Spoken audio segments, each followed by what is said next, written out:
Well, we all have our comforts. Some people like their comfort foods. Moi.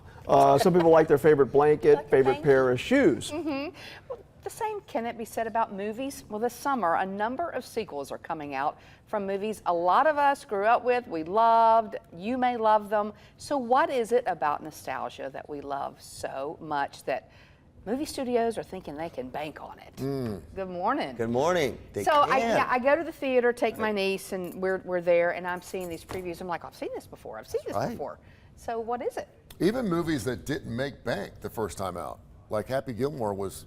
I mean, it was good. Nostalgic, you talk about. It's kind of a cult thing. The cult thing it is. I mean, I think it made like $47 million when it first came out. But and when I saw the commercial for it, and that he was going to actually make a follow-up to it, 25, 30 years later, I'm like, do I really want to see this? So that's the Adam Sandler movie for folks who don't know. So it's nostalgia is one of the most powerful psychological phenomena that we have. It's this gravitational pull that we want to jump into most of the time to bring us back to whatever the time was where we felt good feelings. And the thing about nostalgia that's real interesting is we craft it.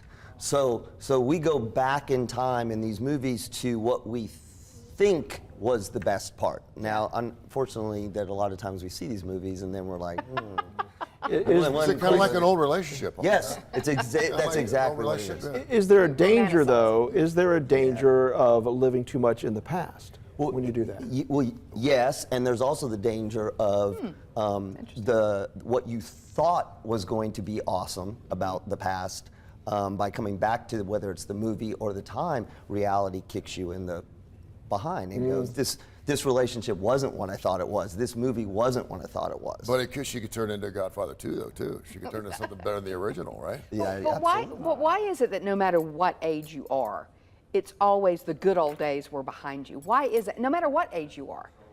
Because we don't want to live in the current battle days. Why though? Because of the good old days, yes, not the good new ones. It's exactly. I remember being in my 20s thinking, boy, when I was a teenager, you always live in the past. But that's what these movies are doing for us, right? These movies are allowing us to not only maybe go back and see something that we enjoyed the first time and hopefully repeat it, but it's allowing us to do the mind tricks, which is, oh my God, it was so great. This next one would be just as good because I felt so good. And think about how many sequels you've seen where it's kind of like, absolutely. I would throw The Longest Yard in that vein, by the way. But that one attracted new fans. But these are a list of some of the summer sequels coming out. Twisters, of course. Twister there at the top, Mike, and we were talking about this, that when Twister came out the first time, I remember going to the theater to see it.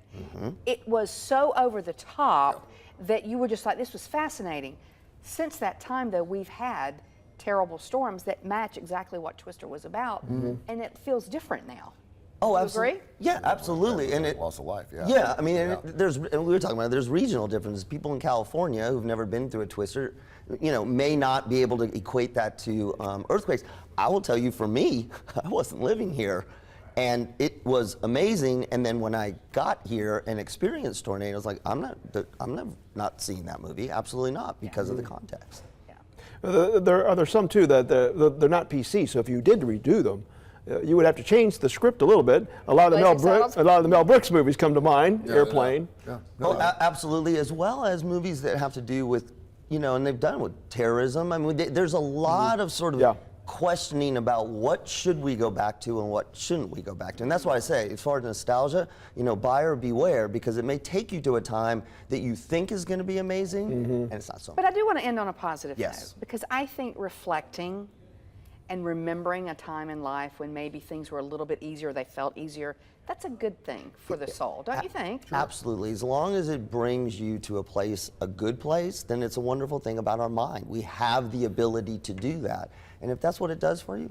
But we must have new stuff in order to have nostalgia for the next generation. There's not going to be any nostalgia. We were talking about bands all the time. I'm like, there's nothing being played in the last 10 or 15 years I want to hear 30 years from now. Right. Yeah, you don't want movie-wise, I'm not sure we'd want that either. You don't want boring story of. You've got to get those movies done quick, because if you're waiting 30, 40 years, you may run out of time to come out with a sequel, right? True. But you don't want those boring stories of the glory days. Yeah. Where are they now?